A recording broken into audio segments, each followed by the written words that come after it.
tidur tidak larut malam, ya tidak terlalu malam tidurnya. Jadi sehingga di pagi hari saat anak-anak mau berangkat sekolah, anak-anak tidak terlambat. Kegiatan apa saja yang kalian lakukan sebelum berangkat ke sekolah? Yuk, coba urutkan dari yang pertama. Bangun tidur, membersihkan tempat tidur, mandi, ya saat mandi jangan lupa menggosok gigi. Setelah mandi apa lagi? Menggunakan pakaian, sarapan pagi, kemudian menggunakan sepatu, selanjutnya berangkat ke sekolah. Jadi itu urutan kegiatan anak-anak sebelum berangkat ke sekolah. Nah, anak-anak, apa yang sudah kalian lakukan itu secara berurutan, kemudian bagaimana cara kalian menyelesaikan masalah yang kalian hadapi, sebenarnya secara tidak langsung anak-anak sudah berpikir komputasional. Ya. Sekarang Ibu akan mengajak anak-anak belajar tentang berpikir komputasional. Nah, adapun tujuan dari pembelajaran kita hari ini adalah dengan kegiatan diskusi, anak-anak mampu memahami konsep dasar berpikir komputasional sebagai dasar coding dan kecerdasan artifisial. Ada yang tahu tidak apa itu berpikir komputasional? Yuk. Yuk. Berpikir secara logika. Bagus sekali Ancalia. Siapa namanya? Sitara, ya. Bagus sekali Sitara, berpikir secara logika. Apalagi ada yang ingin menambahkan? Berpikir komputasional. Ayo, Ancalia mungkin bisa. Baiklah, Ibu akan menjelaskan sedikit tentang apa sih itu berpikir komputasional. Coba anak-anak perhatikan. Ya, berpikir komputasional merupakan kemampuan menyusun solusi masalah secara logis dan sistematis sehingga dapat diproses oleh manusia ataupun komputer. Ya. Atau kata istilah lainnya adalah berpikir komputasional itu menyelesaikan masalah dengan menggunakan teknik komputer. Ya. Jadi kalian bisa menyelesaikan masalah yang kalian hadapi, menyusun langkah-langkah itu dengan logis dan sistematis. Anak-anak, bagaimana cara kita berpikir komputasional? Caranya yaitu kita harus memiliki 4 prinsip berpikir komputasional. Ya, jadi dalam berpikir komputasional itu memiliki 4 prinsip. Prinsip yang pertama yaitu dekomposisi. Apa prinsip yang pertama? Dekomposisi. Oke, dekomposisi. Kemudian prinsip yang kedua, pengenalan pola. Kemudian prinsip yang ketiga, abstrak atau abstraksi. Prinsip yang keempat, algoritma. Nah, kemudian prinsip yang pertama, apa tadi prinsip yang pertama? Dekomposisi. Nah, prinsip dekomposisi itu merupakan membagi masalah kompleks menjadi bagian-bagian kecil. Ya, itu pengertian dari dekomposisi. Membagi masalah-masalah yang kompleks menjadi bagian-bagian yang kecil. Contoh, ketika Dayu ingin membuat sebuah pesta ulang tahun yang sempurna, apa saja yang harus dipersiapkan Dayu agar pesta ulang tahunnya itu bisa menjadi meriah, ya, bagus, berjalan dengan lancar. Kira-kira apa saja yang dipersiapkan oleh Dayu? Apa? Iya, Dayu membeli kue. Kemudian apa lagi? Menentukan tempat ulang tahunnya. Kemudian apa lagi? Mengundang teman.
abaikan saja. Misalnya, kamu menceritakan pengalamanmu saat berlibur.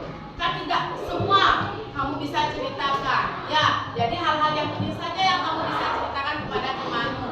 Misalnya, naik bus, kemudian foto-foto, setelah foto-foto makan. Mungkin itu aja yang bisa kamu ceritakan kepada temanmu. Jadi tidak mendetail, ya.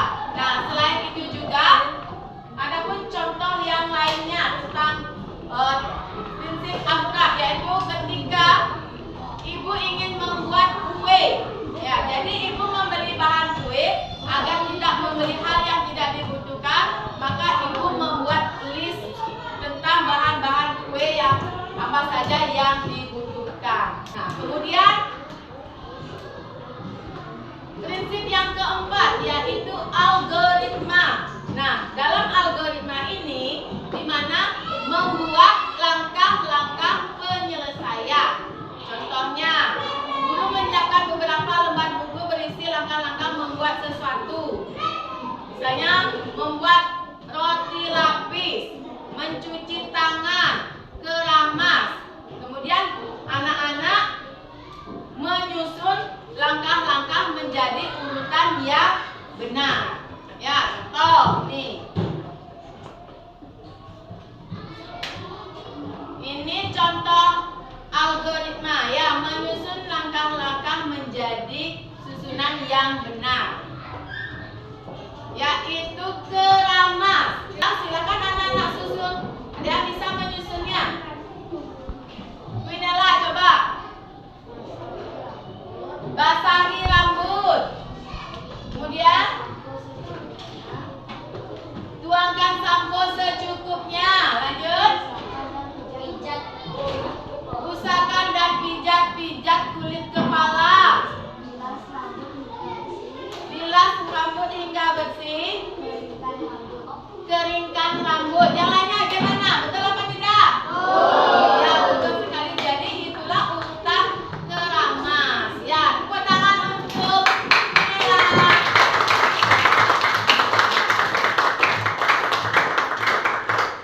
Nah, jadi itu ya 4 prinsip berpikir komputasional.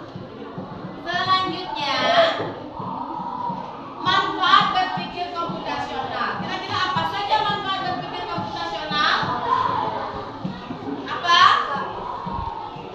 Dapat membantu menyelesaikan masalah dengan lebih mudah. Apalagi manfaat berpikir komputasional? Apa? Membantu membuat keputusan yang lebih baik.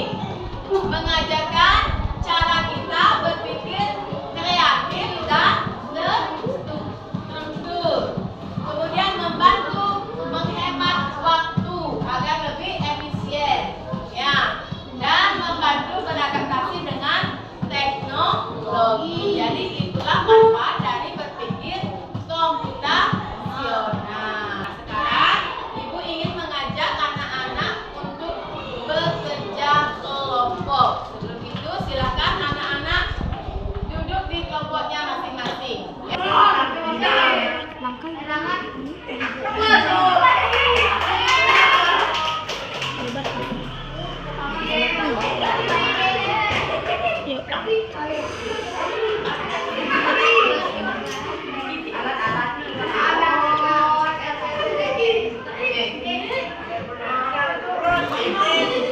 Baiklah anak-anak, nah sebelum ibu ajak untuk mempresentasikan hasil tugas kelompok kalian, ibu akan mengajak anak-anak ke SLI terlebih dahulu. Ya, sekarang silakan semuanya berdiri, ikuti gerakan yang ada pada slide-nya.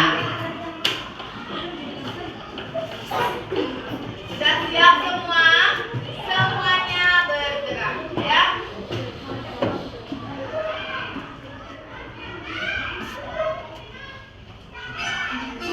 Ayo semuanya ikut gerakannya.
kalian yang kaku. Nah, hari ini Ibu akan mengajak anak-anak untuk mempresentasikan atau menyampaikan hasil diskusi yang sudah kalian lakukan bersama kelompok. Ayo, kelompok siapa yang mau maju? Perkenalkan, nama saya Putra. Saya dari kelompok 1 akan menyampaikan hasil diskusi kami. Yang pertama, susun pola.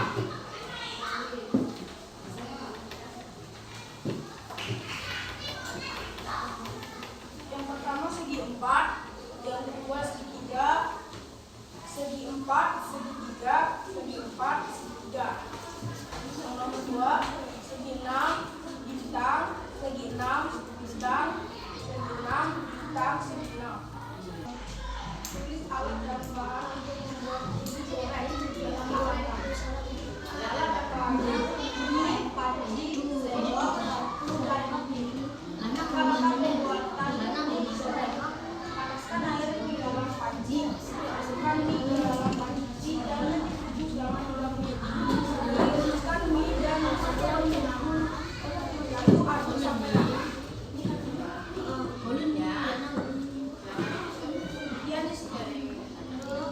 Apakah kalian ingin bertanya? Ayo yang lainnya mungkin ada yang ingin bertanya.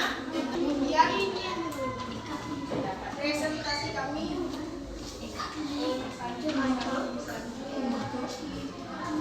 Iya, Om Santi. Kasih apa tuh people? Kasih W, kasih O, kasih W. Ya, silakan ke saya. Selanjutnya kelompok 2.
kemampuan kalian dengan materi hari ini. Sekarang Ibu ingin mengajak anak-anak untuk menjawab soal evaluasi.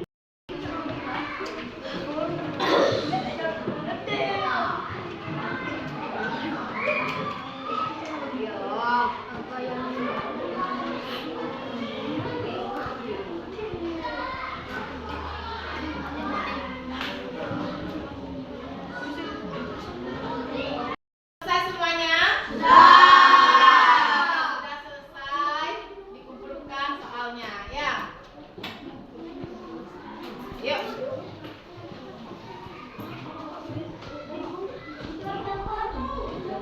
Nah, anak-anak, untuk hasil evaluasinya akan Ibu bagikan besok, ya. Kemudian sebelum kita tutup materi pembelajaran kita hari ini, Ibu mau mengajak anak-anak untuk semangat terlebih dahulu biar tetap semangat walaupun kita sudah mengakhiri pembelajaran ini, ya. Tepuk semangat.